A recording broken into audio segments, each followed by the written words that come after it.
Bom dia, Bárbara. Obrigada.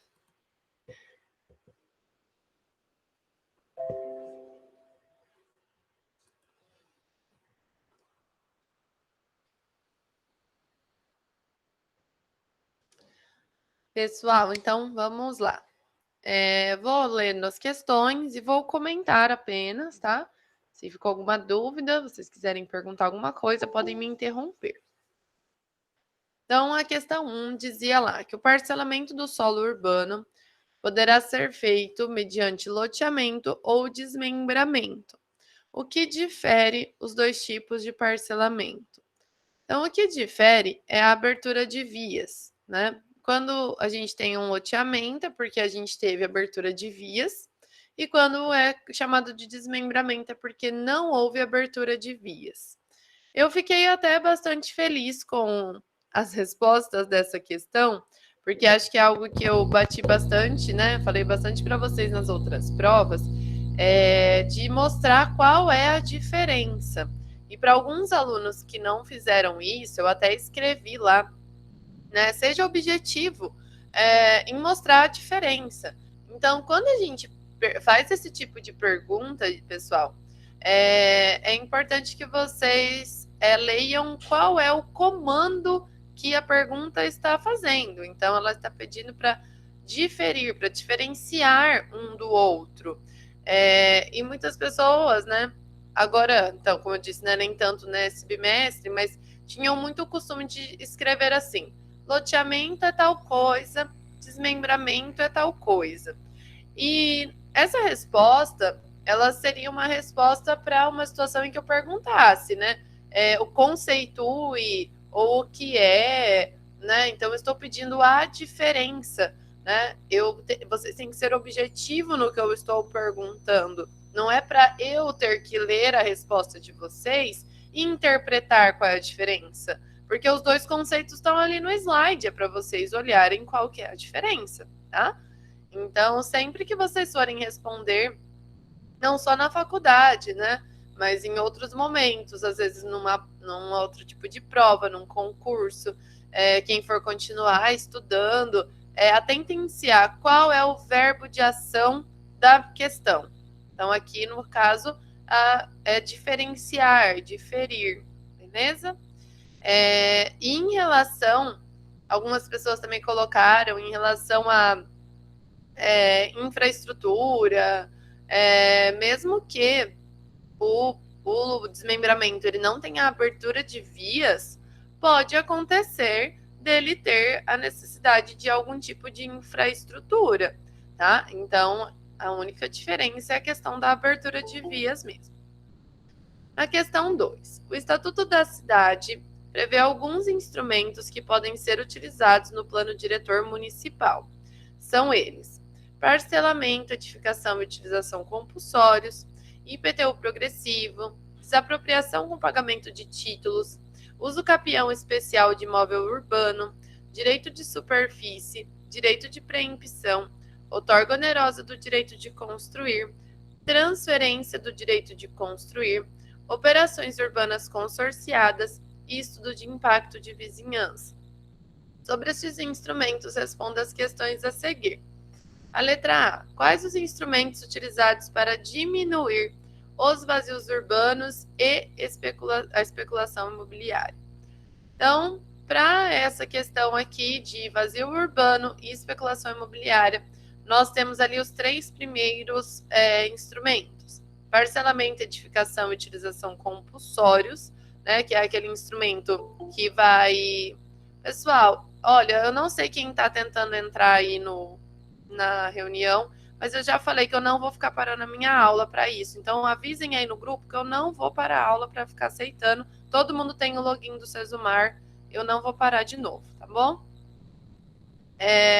Então, o primeiro instrumento ali, parcelamento, edificação e utilização compulsórios. Este instrumento, ele vai notificar a pessoa que tem um vazio urbano. E aí, se a pessoa não tomar nenhuma atitude, entra o segundo instrumento, que é o IPTU progressivo, né? Então, a cobrança de um imposto cada vez mais alto em relação ao valor do terreno. E, por último, a desapropriação com pagamento de título, que é quando se passam 5 anos dessa situação e a pessoa não toma nenhuma atitude. Tá? E tem mais um instrumento que se relaciona com essa questão, que é o direito de superfície, que é quando essa pessoa que tem um terreno que ela não está dando um uso e ela não tem como dar um uso, ela pode ceder esse terreno para que uma outra pessoa dê uso a ele, sem deixar de ser o dono desse terreno. Então, esses 4 instrumentos, que seriam ali o número 1, 2, 3 e 5, são os instrumentos que são utilizados com esse fim. Depois a letra B. O que difere o instrumento uso capião especial de imóvel urbano do uso capião especial coletiva? Esses 2 instrumentos, né, eles têm o mesmo objetivo, que é passar, né, a propriedade para uma pessoa que vive nessa propriedade há mais de 5 anos, utilizando como a sua moradia, que não tem outro lugar para morar e que o dono desse terreno ele nunca pediu para a pessoa sair dali. Porém, né, qual que é a diferença entre eles? É que no uso capião normal, né, no especial de imóvel urbano, o terreno ele tem que ter até 250 metros quadrados. E no uso capião especial coletivo, esse terreno pode ser maior do que 250 metros quadrados, porque daí, no caso, moram diversas famílias nesse terreno e o terreno vai ser dividido em porções, né, para todas essas famílias. Tá? Então, a diferença está aí, na metragem quadrada. Em um é até 250 metros quadrados e no outro pode ser maior do que 250 metros quadrados. A questão 3. Alguns itens são exigidos em todas as edificações sujeitas às vistorias do Corpo de Bombeiros. Analise os itens a seguir e assinale a alternativa em que todos os itens se enquadram nessa exigência. Então, vamos lá.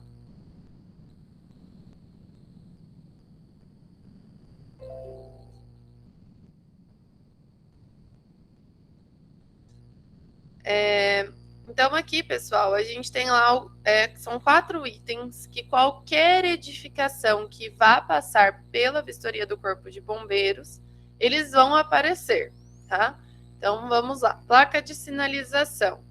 Placa de sinalização é um elemento que aparece em todas as edificações. Saídas de emergência também.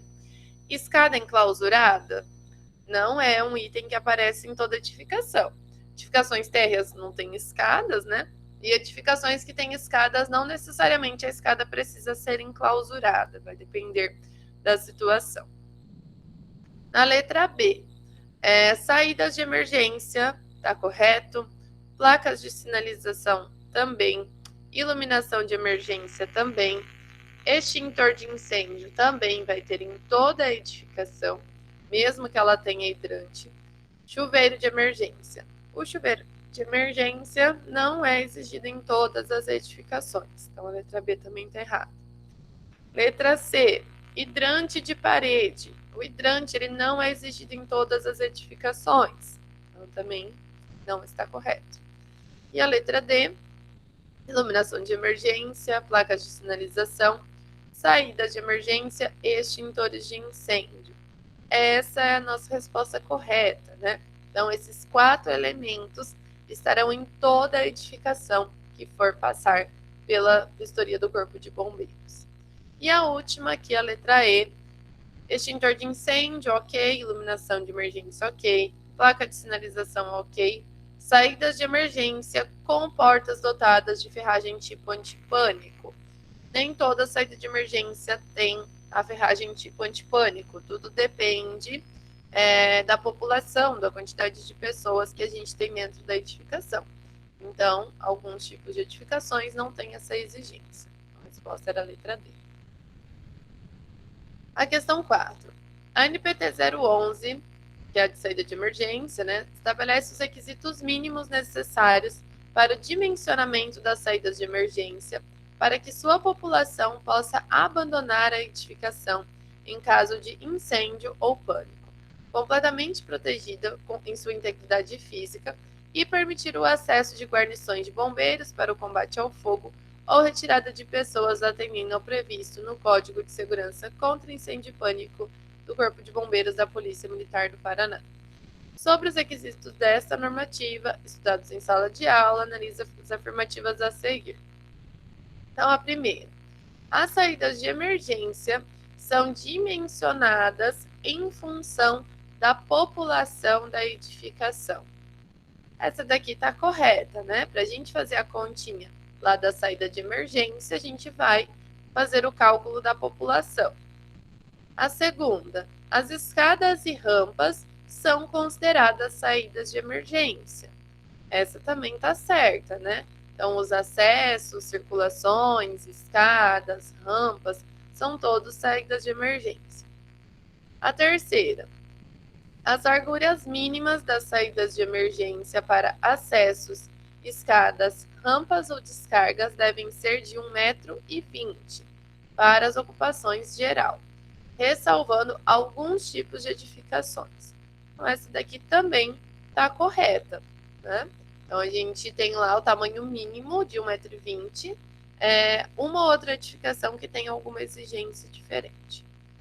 E por último, para definir a distância máxima a ser percorrida de um ponto da edificação até a saída de emergência, devemos levar em consideração apenas o tipo de ocupação da edificação. Essa daqui está errada, né? Quando a gente vai na tabelinha para ver a distância a ser percorrida, além da gente olhar a ocupação, a gente olha também quantas saídas essa edificação tem, se ela tem detecção automática de fumaça e se ela tem os chuveiros de emergência, né? Então, as 3 primeiras estavam corretas, a letra C é a resposta. Agora aqui, a gente tinha lá que a legislação do Corpo de Bombeiros traz parâmetros que devem ser levados em consideração ao fazer um projeto. Responda às questões a seguir de acordo com a legislação do Corpo de Bombeiros do Paraná sobre uma edificação térrea de 1.000 metros quadrados que está sendo projetada para ser um museu considerado de risco leve.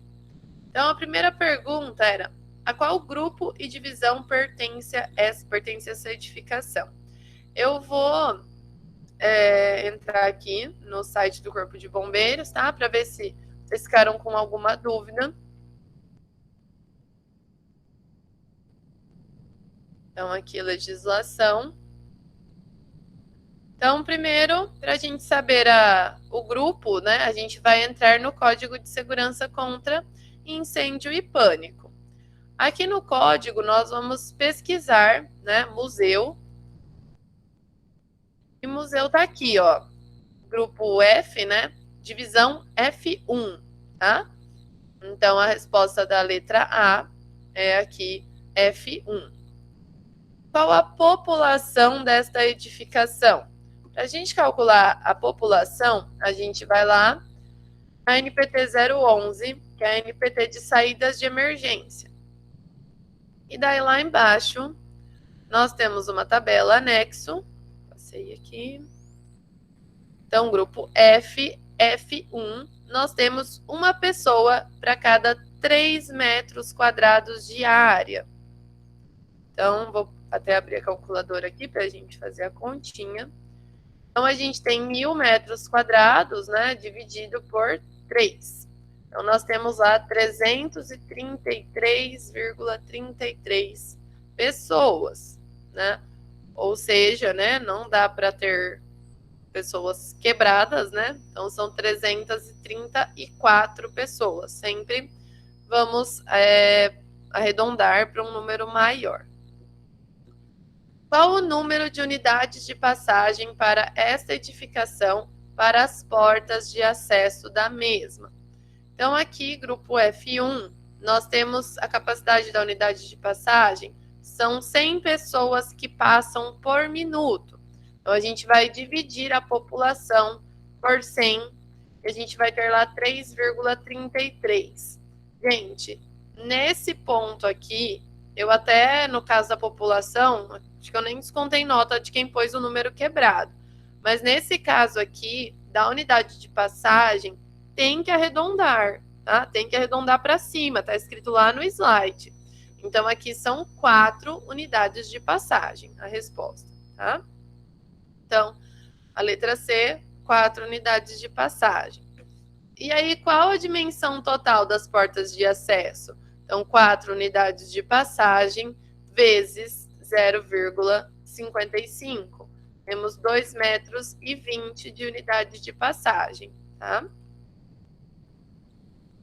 E a letra E, qual a distância máxima a ser percorrida de um extintor até o outro? Então, aqui a gente tinha que ir na legislação de extintor, NPT 021. Aqui a gente tem uma tabelinha. Então, o museu é de risco leve, são 25 metros que podem ser percorridos de um extintor até o outro. Então, a resposta era a letra D, 25 metros.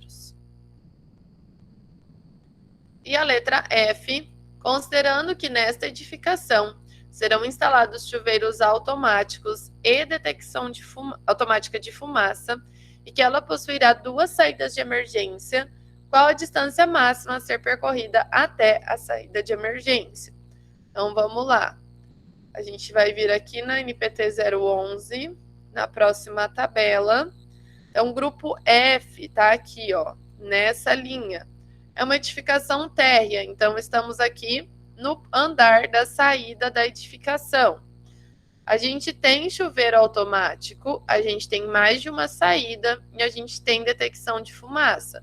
Então, a gente pode percorrer 90 metros até a próxima saída de emergência. A resposta era a letra E. Beleza, gente? Pessoal, isso daqui de corpo de bombeiro é o básico do básico, assim.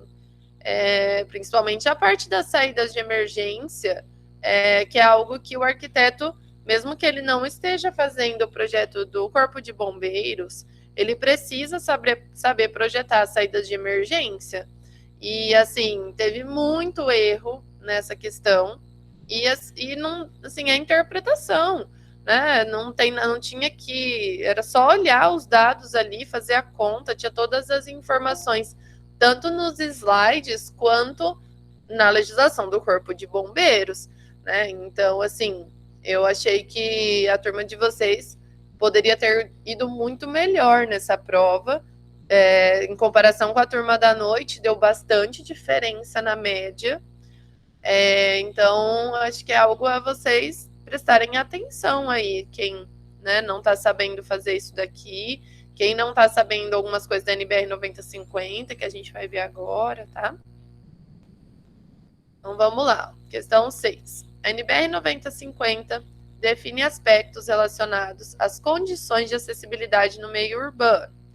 Estabelece critérios, parâmetros técnicos, tal, vai falando aqui, né, sobre a definição da NBR 9050. E aí, a gente tem lá um verdadeiro ou falso. Então, no caso das rampas, a inclinação limite de 8,33% aplica-se a todas as alturas de rampas, sendo que um segmento de rampa não pode alcançar um desnível maior que 1,50 m, tá? Essa questão aqui, vocês tinham uma tabelinha depois ali embaixo, que era só vocês olharem, né, sobre a questão da inclinação. Então, 8,33%, tá aqui, ó, nessa tabela, só se aplica a uma rampa que sobe até 80 centímetros, tá? É verdade que nenhuma rampa pode subir mais do que 1,5 m, um segmento de rampa, porém, a inclinação de 8,33% é para a altura de até 80 centímetros. A segunda, no dimensionamento do sanitário acessível, a norma determina qual a dimensão mínima do espaço, que é de 1,5 por 1,70. Gente, por favor, isso daqui não existe mais, já faz 5 anos, tá? Eu mostrei para vocês nos slides cada parâmetro utilizado para projetar um banheiro acessível, tá? Não existe mais dimensão mínima de banheiro. Eles nos dão os parâmetros e nós vamos projetar o banheiro, tá? Então, vai depender do tamanho das peças que a gente vai colocar, da disposição Então, não tem mais essa medida mínima, beleza? Então, gravem aí isso na cabeça de vocês. Se vocês projetarem lá um banheiro acessível de 1,70 por 1,5, não vai dar certo. A terceira, são considerados degraus desníveis maiores do que 20 milímetros, sendo que, se forem menores do que isto, não necessitam de tratamento especial se estiverem em uma rota acessível, apenas se forem menor do que 5 milímetros. Essa daqui é verdadeira, né? Então, eles não precisam de tratamento especial na rota acessível se forem menores do que 5 milímetros, mas se forem maiores do que 5 até 20 milímetros, precisa fazer a rampinha, tá? E a última, os parâmetros antropométricos definem as medidas referenciais como módulos de referência, espaços para circulação e manobras, e nestes parâmetros define-se que só podemos ter passagens com o mínimo de 90 centímetros. Outro ponto muito importante. Gente, qual que é o tamanho mínimo de uma porta acessível? Não é 80 centímetros? Então, como que a legislação vai dizer que a passagem tem que ter no mínimo 90? Um corredor tem que ter no mínimo 90, mas uma passagem de um obstáculo isolado, como de uma porta, com um espaço entre dois pilares, pode ter 80 centímetros, tá? Então, gente, aqui são coisinhas, assim, muito básicas, tá? De NBR 9050 que já tem que estar bem claro aí na cabeça de vocês. Essa questão 7, então, achei que todo mundo ia acertar. E não foi bem assim, né?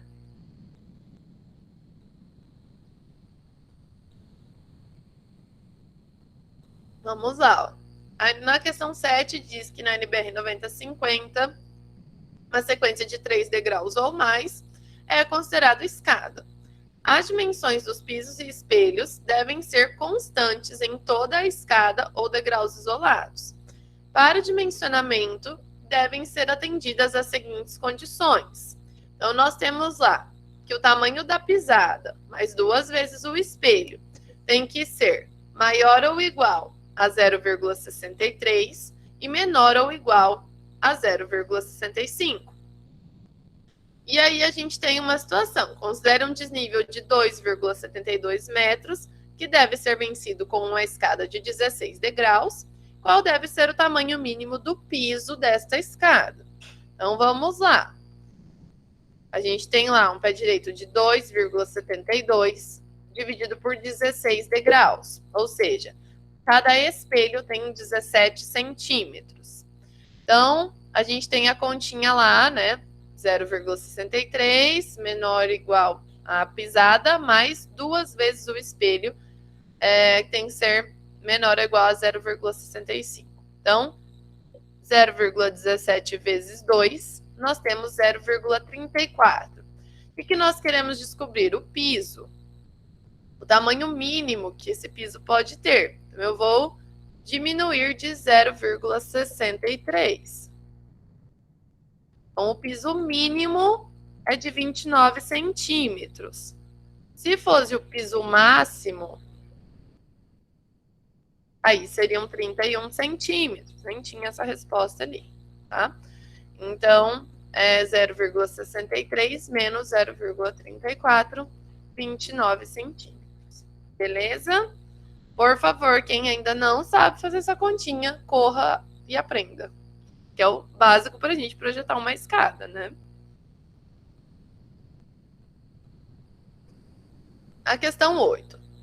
De acordo com a tabela a seguir, retirada da NBR 9050, calcule quantos banheiros acessíveis serão necessários em uma prefeitura que possui 2 pavimentos e em cada um deles conta com um conjunto de banheiros masculino e feminino, cada um com 8 peças sanitárias. Então, edificação de uso público, 5% do total de cada peça sanitária, né? Então, 5% de 8 peças dá 0,4, né? que seria a mesma coisa que, daí a gente tem que aumentar, né? Arredondar para o maior, que seria 1. E a gente tem 1 para cada sexo em cada pavimento onde houver sanitários. Então, nós temos 2 pavimentos e cada pavimento tem 2 conjuntos de banheiros. Então, nós teríamos 4 banheiros no mínimo, letra C. Depois a questão 9, analise a figura a seguir que demonstra um deslocamento em 90 graus. Segundo a NBR 9050, em que tipo de edificação pode ser utilizado o deslocamento com estas dimensões? Então, aqui nós temos um deslocamento em 90 graus que tem dimensão de 90 centímetros.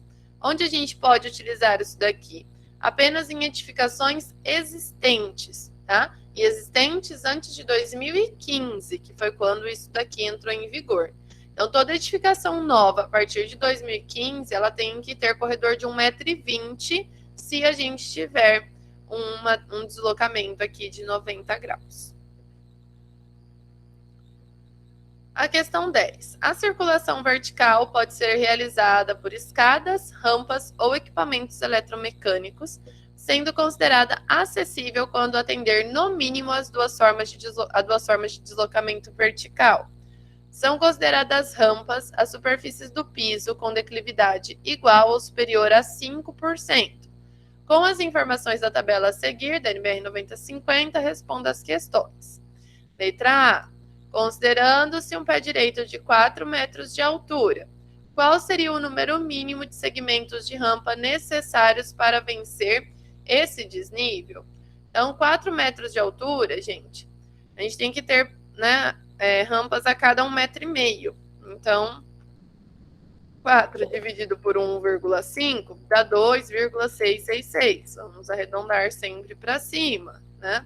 Então, no mínimo, 3 segmentos de rampa para vencer um pé direito de 4 metros. A letra B.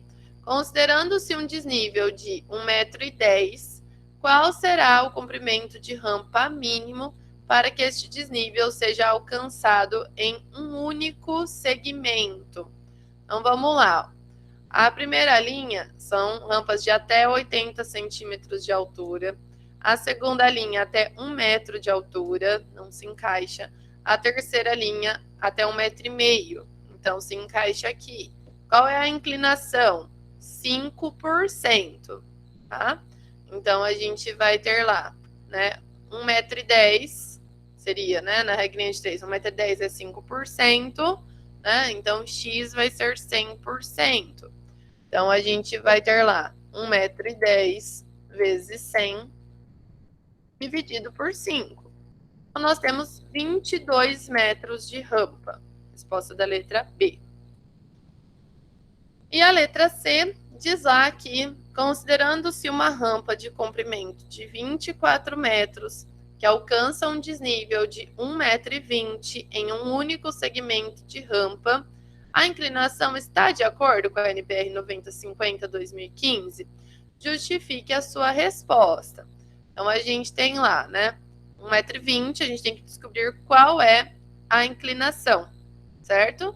Então, nós vamos ter lá que 1,20 m é igual a x, que é o que a gente quer descobrir, e 24 metros é 100%.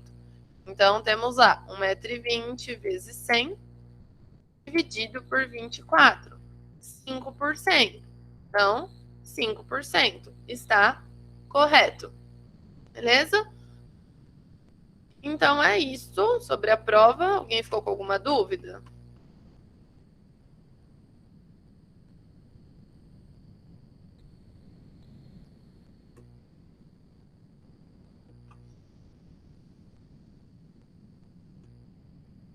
Pessoal, então, assim, eu realmente, eu não sei se foi falta de atenção, fizeram a prova correndo, mas eu fiquei um pouco assustada, assim, com algumas respostas em relação a essas questões que eu acho muito, assim, que vocês já têm que saber, tá? Então, se vocês, por acaso, realmente não sabem, tá? Se precisarem de ajuda, podem me perguntar.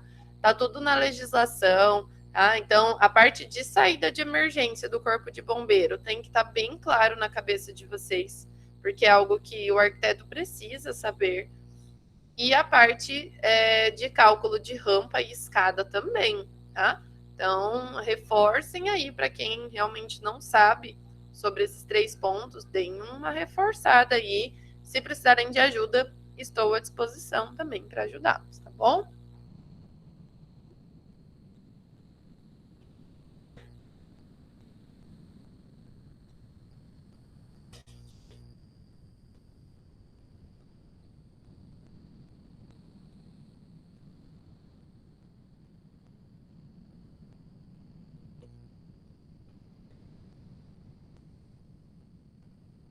Beleza, Marina, já vi seu recadinho aqui. Pessoal, para quem estava tentando entrar com outro login enquanto eu estava falando, explicando, tá? Eu já falei 1000 vezes aqui, toda aula eu tenho que falar isso. Vocês todos têm o login do Sesumar, entrem pelo login do Sesumar, tá? Senão tem que ficar interrompendo a aula toda hora e fica pam, pam, pam, pitando aqui, tá? Então, entrem pelo login do Sesumar. Se não for entrar pelo login do Sesumar, entrem no horário da aula, que daí 8h10, quem entrou 8h10 até 8h15 eu fui aceitando. Tá? Mas eu ficar interrompendo toda hora atrapalha eu e vocês, né? Então, façam o login certinho, beleza? Agora vamos para o conteúdo novo.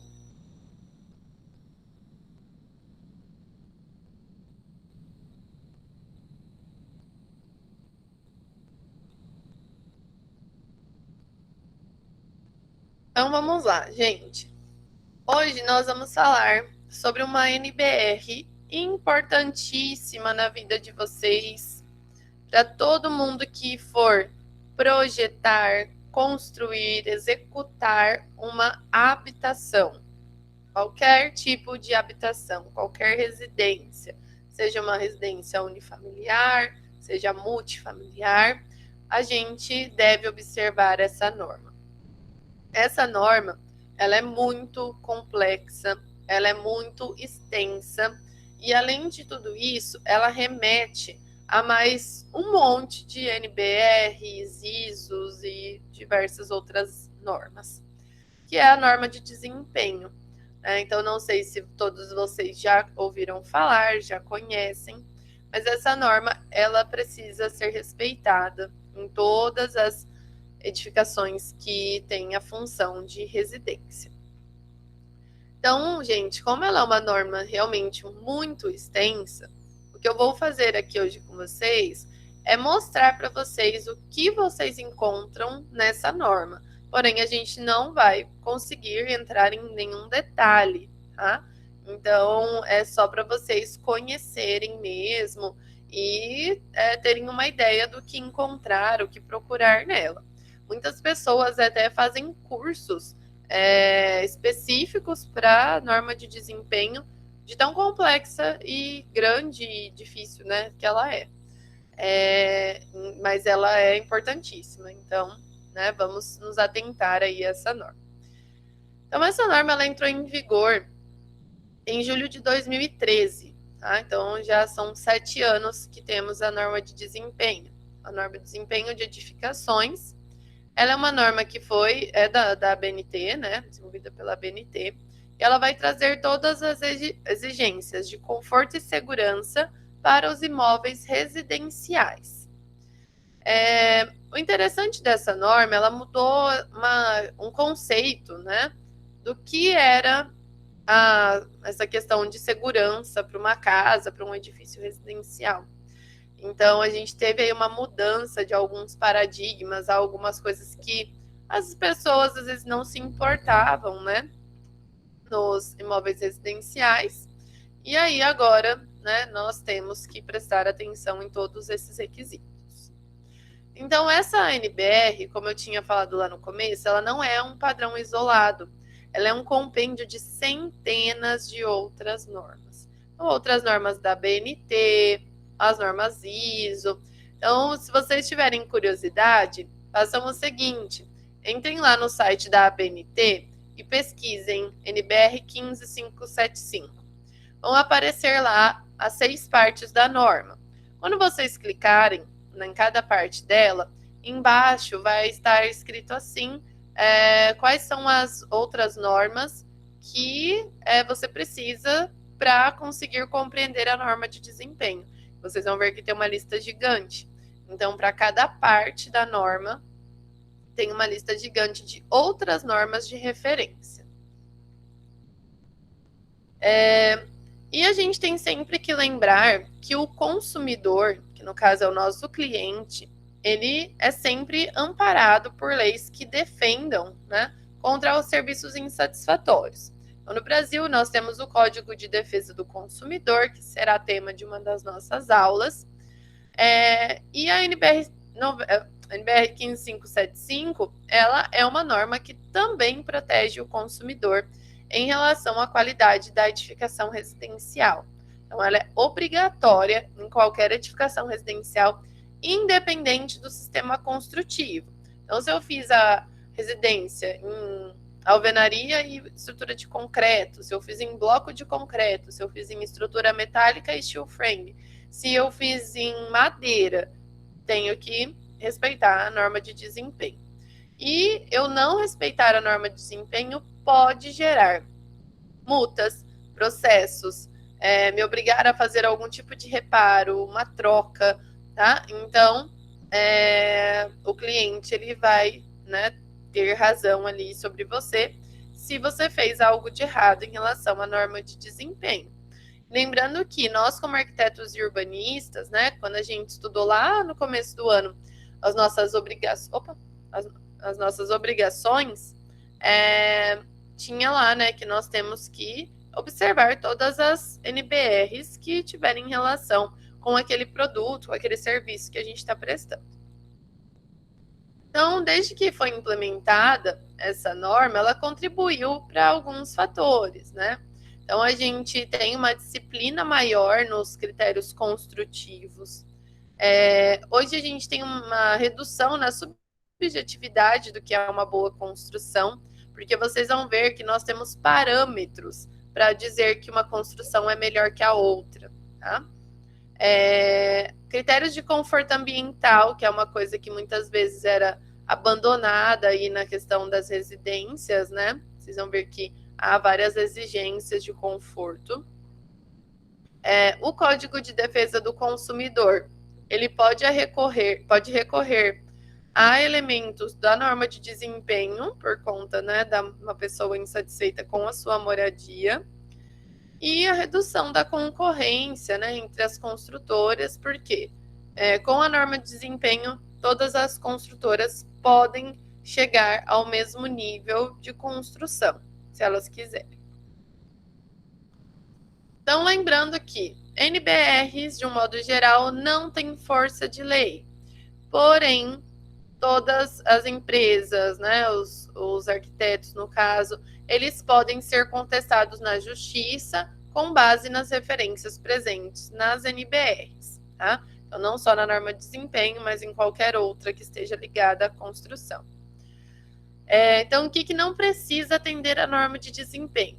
Obras concluídas para o antes da vigência, né, 2013, reformas, retrofit, obras provisórias e construções que já estavam em andamento e que tinham sido iniciadas legalmente antes da vigência da norma de desempenho.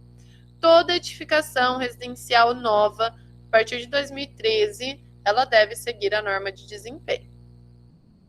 Então, é a primeira vez que a gente tem uma norma que ela associa a qualidade dos produtos ao resultado que isso vai trazer ao consumidor, e ela nos traz as instruções de como avaliar se aquele produto ele está atingindo o resultado ou não.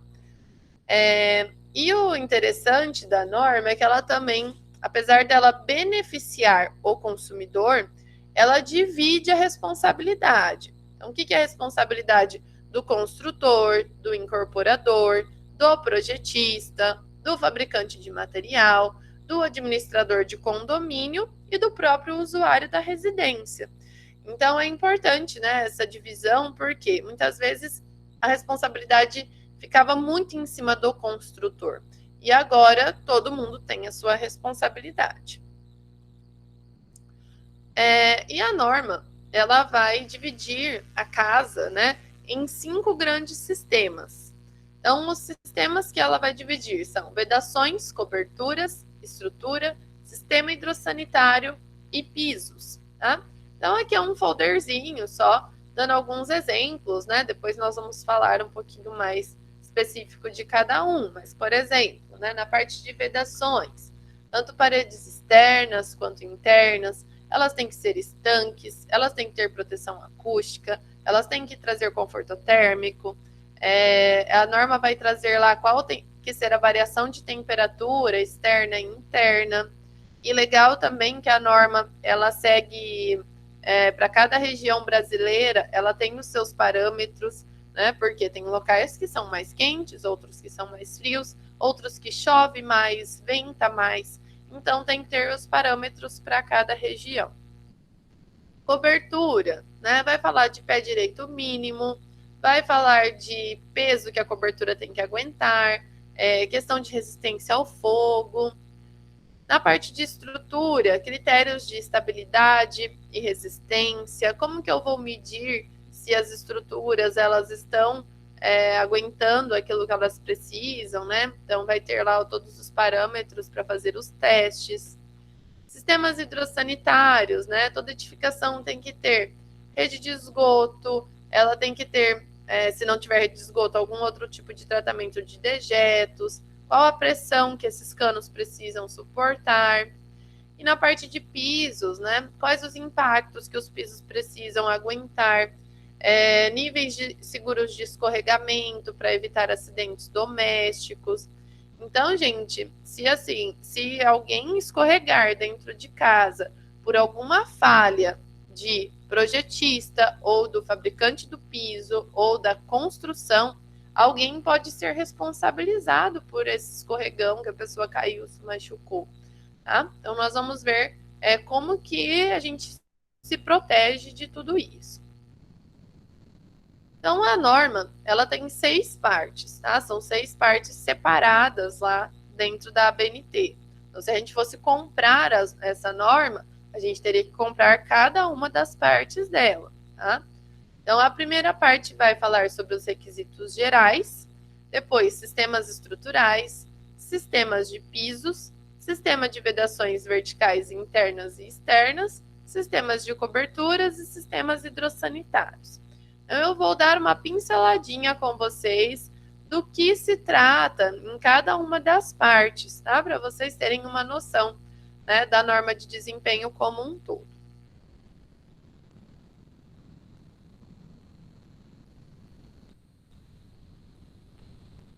Então, a primeira parte são os requisitos gerais.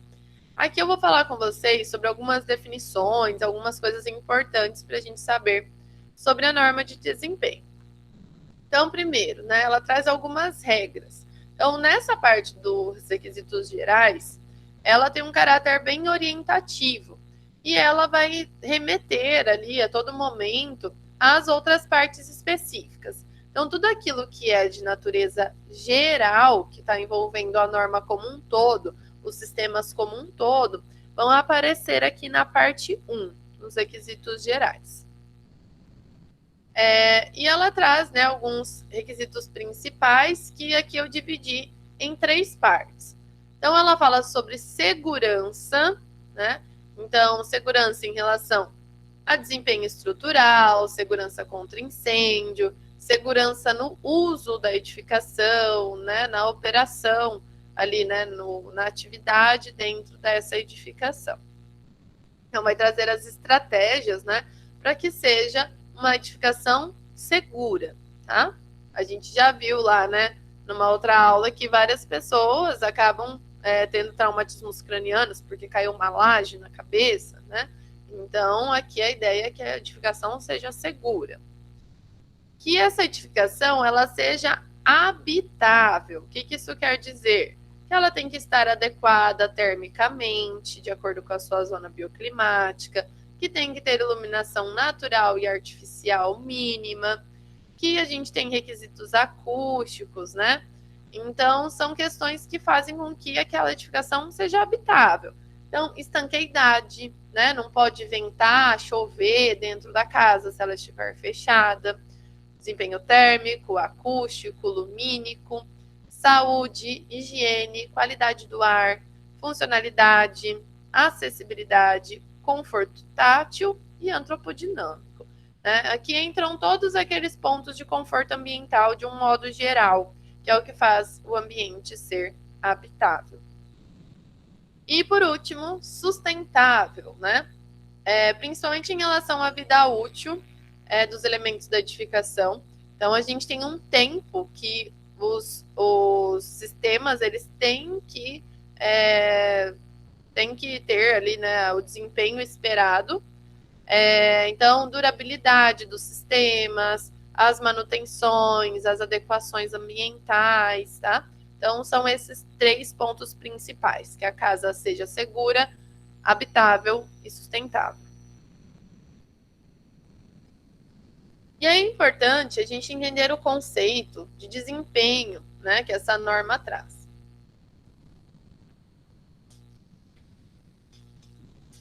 Então, pessoal, geralmente, quando a gente pega uma norma, a maioria das normas tem um conceito de prescrição, que seria o quê?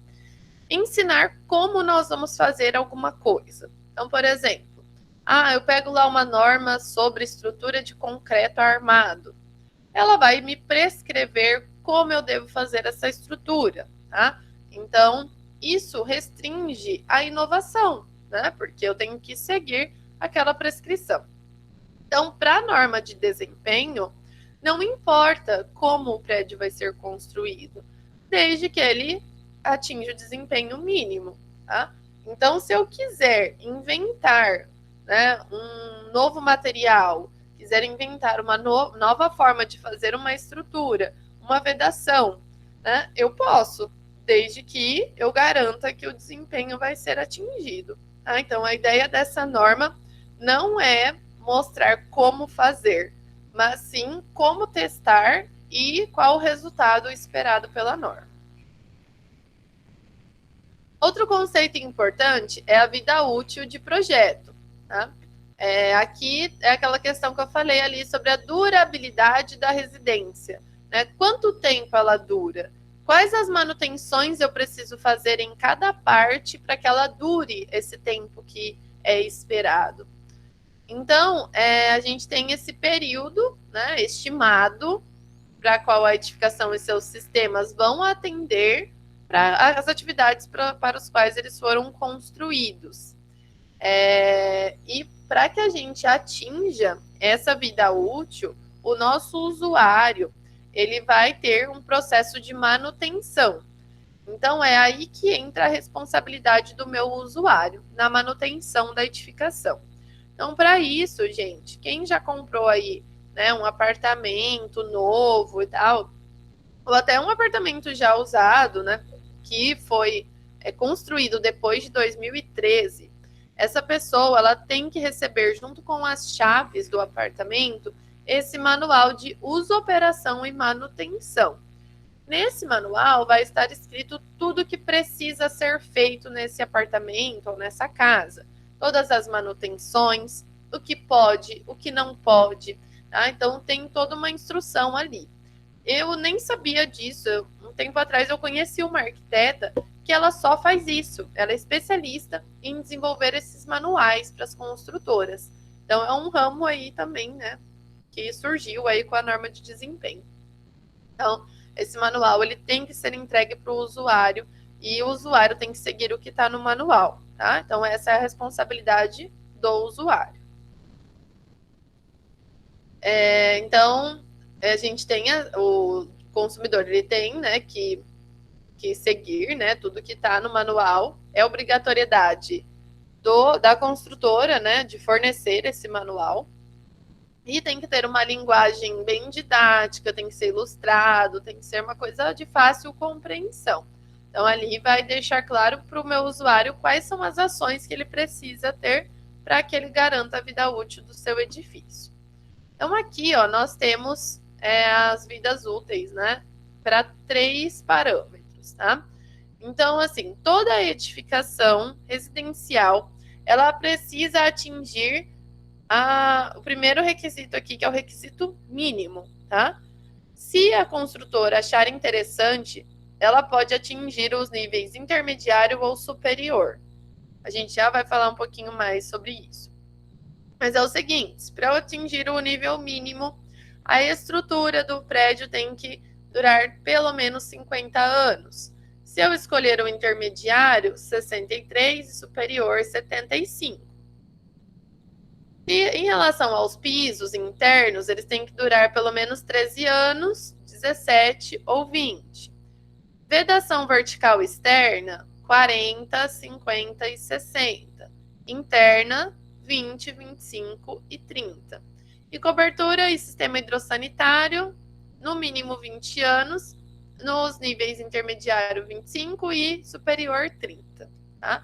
Então eu garanto ali, eu me responsabilizo por todo esse tempo, quando eu executo a obra ou quando eu assino o projeto, eu estou me responsabilizando pelas minhas ações por todos esses anos. Então vejam, gente, a responsabilidade. Quando eu falo para vocês, desde o começo desse ano, que quando eu assino um RRT, eu estou assumindo uma responsabilidade enorme, é muito sério, né? Eu realmente estou assumindo por muitos anos a responsabilidade por aquela função que eu exerci. E essa vida útil de projeto, ela precisa das manutenções. Então, a minha edificação ela está lá num desempenho top. Com o passar do tempo, ela vai diminuindo esse desempenho, mas ela nunca pode, né, passar ali do desempenho requerido. Essa vida útil, né, que a gente coloca ali, ela está contando que eu terei as manutenções para que a vida útil chegue até o tempo, né, necessário. Sem as manutenções, a gente vai ter uma vida útil menor. Mas aí entra, então, a responsabilidade do usuário.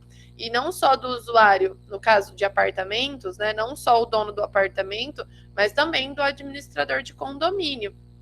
Porque tem algumas manutenções que precisam ser feitas nas áreas comuns, nas áreas externas, então daí precisa também dessa responsabilidade do condomínio.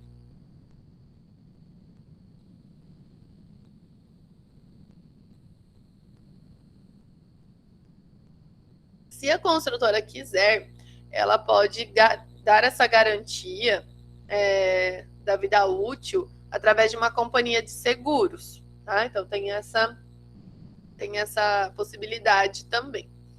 E, teoricamente, se aquele sistema ele atingiu metade do prazo estabelecido, sem ter grandes intervenções, considera-se que a vida útil ela foi atendida. Então, por exemplo, se a estrutura do edifício ela chegou a 25 anos sem grandes problemas, dadas as suas manutenções, né, a gente já tem ali na teoria que ela vai atingir os 50 anos.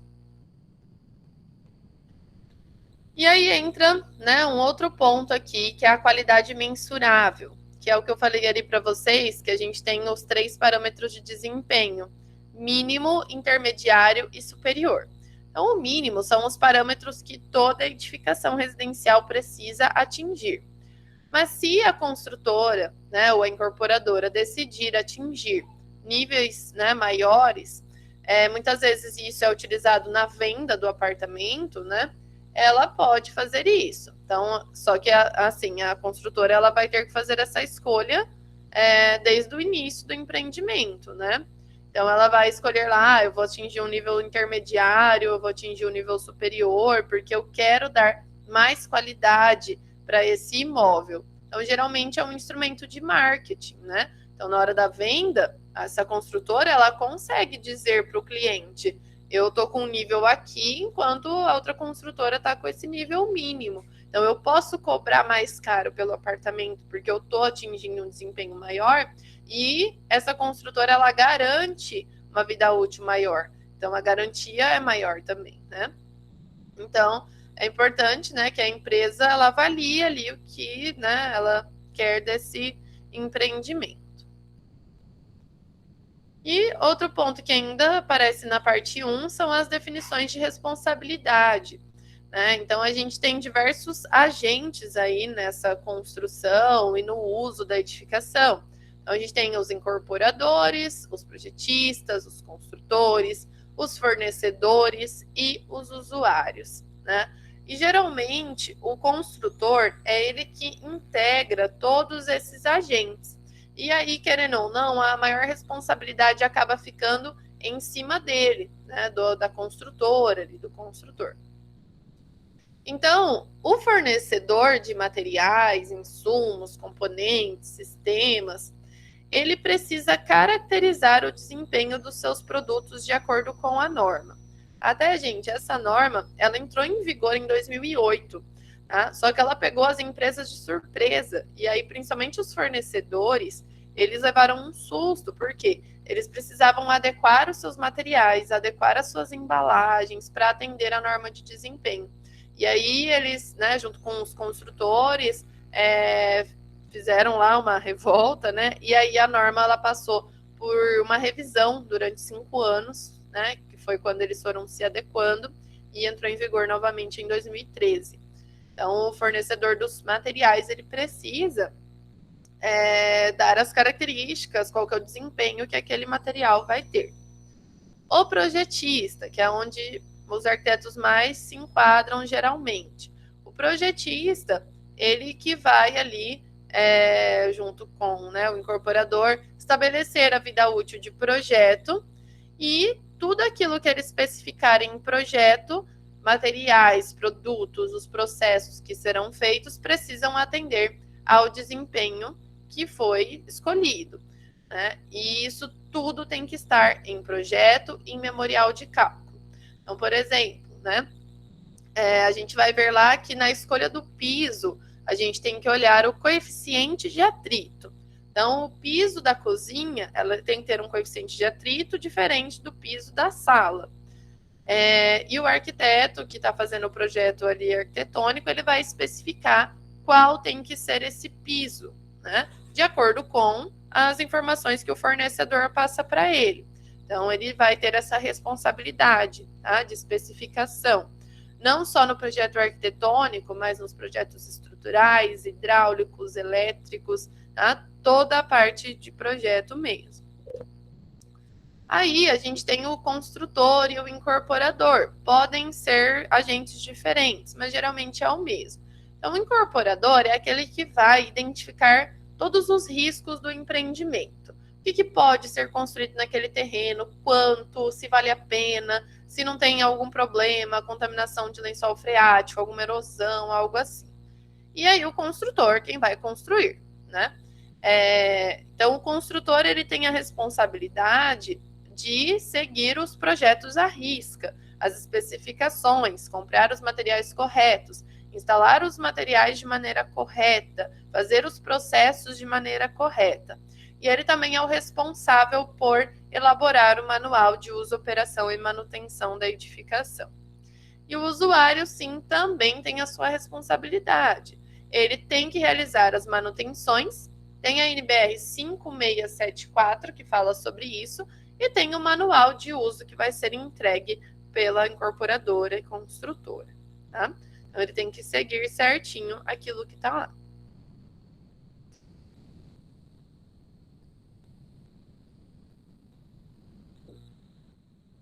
Então, gente, o que acontece? Na prática, é o fornecedor final que é cobrado pelo consumidor, que geralmente é a incorporadora, a construtora, Então, se eu comprei lá meu apartamento, minha parede está descascando, eu não vou ligar para o fabricante da tinta para reclamar com ele. Eu vou ligar para o construtor, certo? Então, por isso que é importante que o construtor, ele cumpra a norma certinho em todas as etapas e que ele tenha os laudos de tudo que foi feito na edificação. Tá? Então, procure empresas que façam esses laudos e documente tudo, para que ele tenha as provas certinho. Agora, vamos para as partes de cada sistema. Então, parte de estrutura, É uma parte bem complexa, né? Só vou aqui pincelar mesmo. Que o texto vai trazer todos os critérios de estabilidade e resistência que o imóvel precisa ter, e ele vai trazer todos os métodos para medir esses sistemas, tá? Os impactos que as estruturas precisam suportar. Depois, na terceira parte, são os sistemas de pisos. Lembrando que quando a gente fala piso, não é só o revestimento, tá? É o sistema de piso em si. Então, vai incluir o contrapiso, né? Todo o sistema que compõe o piso, né? A laje, quando é de um apartamento para o outro. Então, aqui o texto vai trazer tanto sobre os pisos internos quanto os pisos externos. Ponto importante aqui, que eu até falei da pessoa escorregar dentro de casa, é o coeficiente de atrito, né? E a resistência ao escorregamento. O que é escorregamento? É quando eu tenho um decréscimo no coeficiente de atrito entre um corpo em movimento e a superfície de apoio. Então, quando eu estou andando e eu escorrego no piso, né? Eu perdi ali o coeficiente de atrito. E esse coeficiente de atrito é uma característica do material que a gente está em contato. Então, no caso do revestimento em si. Então, nas áreas, né, tanto internas quanto externas, tem algumas áreas que precisam de uma exigência maior de coeficiente de atrito.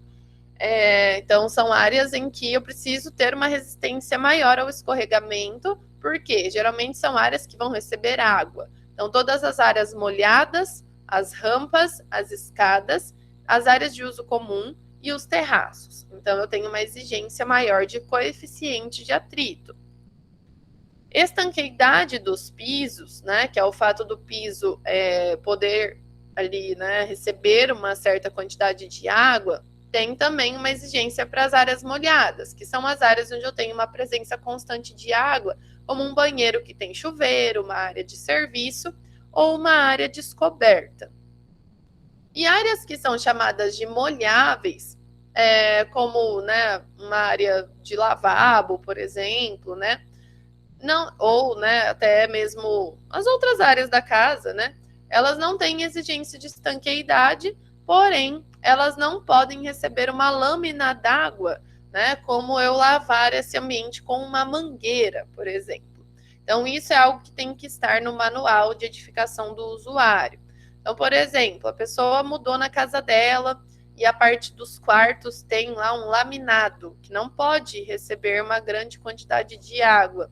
Se não estiver no manual que ela não pode ter uma lâmina d'água em cima desse piso e a pessoa fizer isso e estragar tudo, alguém vai se responsabilizar, tá? Então, é importante, né, que seja especificado certinho o piso para cada área.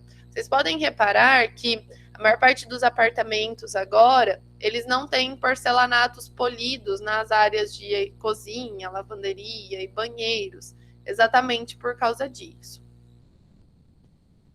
Também no sistema de piso, a gente tem uma novidade aqui na norma, que a gente não tinha em nenhuma norma brasileira ainda, que é o isolamento acústico para ruído de impacto, né? Que é aquele ruído que eu escuto do meu vizinho de cima, quando ele derruba alguma coisa, quando alguém anda de salto, quando ele arrasta um móvel, né? Então, a gente permite aqui uma transmissão de até 80 decibéis. É bastante, tá? Até uma crítica feita à norma, porém, antes não tinha nada. Então, pode ser que isso melhore, né? Essa exigência aqui melhore com o passar do tempo. E isso é para o requisito mínimo, né? Nos requisitos intermediários e superior é maior.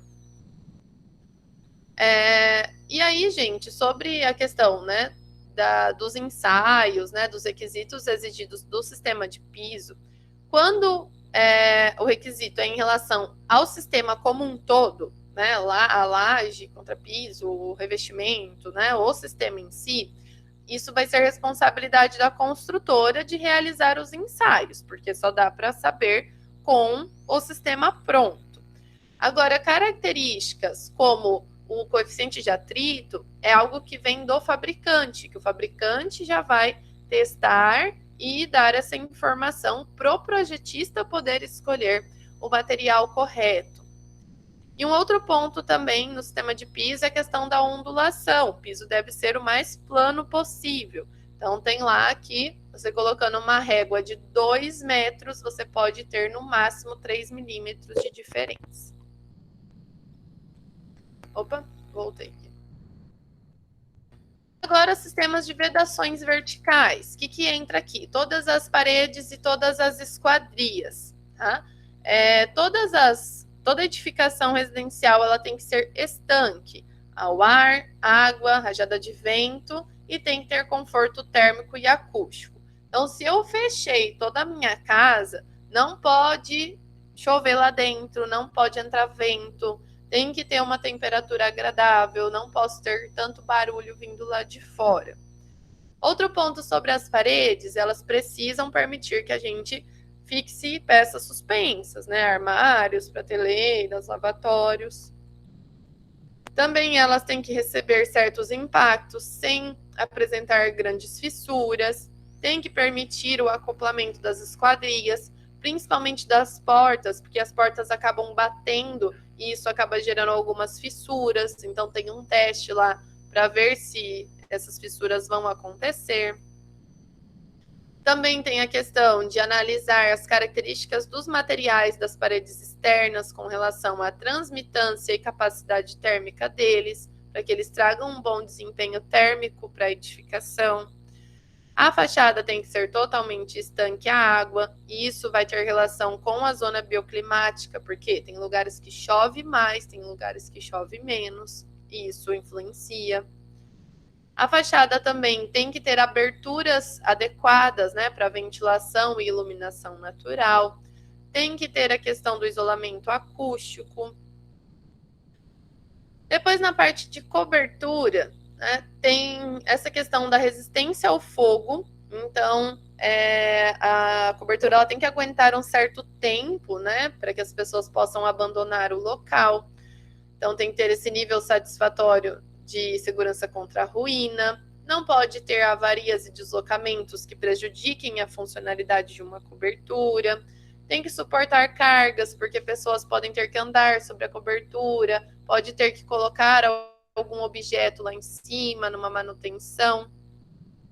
Elas também não podem deixar que escorra água para dentro da edificação, goteje, fique com gotas aderentes. Não pode ter mancha de umidade maior que 35%. Se acontecer uma chuva de granizo, por exemplo, a telha ela só pode receber falhas superficiais, não pode deixar entrar chuva dentro da edificação. Também ela tem que drenar a máxima precipitação possível para aquela região. Não sei se teve uma vez, há uns 2 anos atrás, eu acho que teve muita chuva, e aí várias casas ficavam assim, gotejando dentro, mesmo através da laje. Por quê? As calhas ou elas estavam entupidas, ou elas não eram suficientes, né? E aí acabava acontecendo, né? A capacidade da calha não era suficiente para a quantidade de chuva. Então tem que conseguir drenar toda a chuva para aquela região. A cobertura, assim como as paredes, também tem a questão do desempenho térmico e do isolamento sonoro. E a última parte são os sistemas hidrossanitários. O que entra aqui? Sistemas de água fria, água quente, esgoto, ventilação e águas pluviais. Entram conceitos de durabilidade desses sistemas, as manutenções que precisam ser feitas e como eles devem funcionar. Traz lá considerações sobre também o reuso de água, né, que hoje é algo muito comum, a utilização da água da chuva, ou o reuso da água de alguns pontos, né? E a gente tem que ter separação de água potável e não potável. O reservatório de água fria tem que ter um volume para combate a incêndio, além do consumo. Olha só isso, gente. Nenhuma peça que vai ser manipulada pelo nosso usuário pode ter cantos vivos ou superfícies ásperas. Então, por isso que as torneiras, os registros, né? Eles são todos sem cantos vivos, tá? Para as pessoas não se machucarem. A instalação também tem que ter água na pressão necessária, no volume necessário, mesmo se eu abrir todas as torneiras e chuveiros, tudo que tiver na casa. Esse sistema também tem que ter estanqueidade, né? Tem que ter a sua capacidade funcional durante a sua vida útil, tá? Desde que as manutenções sejam feitas pelo usuário.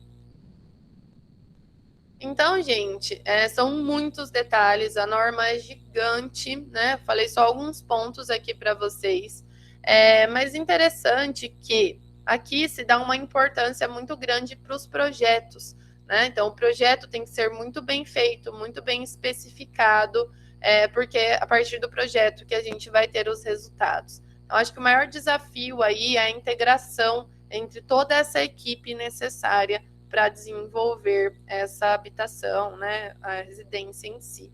Então, tem que ter ali essa integração muito grande entre construtor, projetista, incorporador, o usuário em si, tá? Para que a gente tenha um bom resultado. A gente tem esse guia orientativo aqui da CEBIC, que vocês encontram na internet, o PDF, que ajuda, né, na interpretação da norma de desempenho. E além da interpretação da norma, a ideia também é ir atualizando esse guia periodicamente com novos produtos, dados técnicos que foram testados nos laboratórios das universidades, né, para saber a capacidade de cada sistema, de cada produto. Então, a ideia é que seja ali depois, né, um local onde a gente possa fazer uma consulta, tenha como referência, né, para a construção. Esse site aqui, Construnormas, também auxilia os profissionais na interpretação das normas prescritivas e de desempenho. Tá? Então, tem o link para vocês. E essa norma está passando por um processo de revisão que se iniciou em 2018, principalmente em relação à segurança contra incêndio, desempenho térmico, lumínico, acústico, durabilidade e parte de vedações. Então, a ideia é buscar uma harmonização ainda maior com outras normas, como a norma de saída de emergência, de iluminação de interiores, normas de corpo de bombeiro, que são normas estaduais. Então, os principais pontos que são possíveis de revisão são nesses desempenhos térmicos, lumínicos e acústicos. Um ponto muito importante, gente, é que há essas exigências desses desempenhos, porém, no desempenho térmico, por exemplo, você pode fazer uma análise computacional antes da construção para ver, né, como aquela edificação vai se comportar naquele clima, e você pode fazer isso sem pensar em quantas pessoas vai ter dentro da casa, quantos equipamentos, e são coisas que geram calor, né? Então, essa parte das análises computacionais, das simulações, é algo que vai ter provavelmente terá algumas mudanças. E também a possível mudança das 8 zonas bioclimáticas para 24, né? Que também é interessante que o Brasil tem uma grande quantidade de climas diferentes. Então, talvez a gente tenha aí algumas mudanças mais para frente. Mas, por enquanto, vale o que foi determinado no ano de 2013. Então é isso, gente. Falei que o nosso conteúdo já era um pouquinho extenso, né? Vocês têm alguma dúvida? Já conheciam a norma? Se assustaram com ela?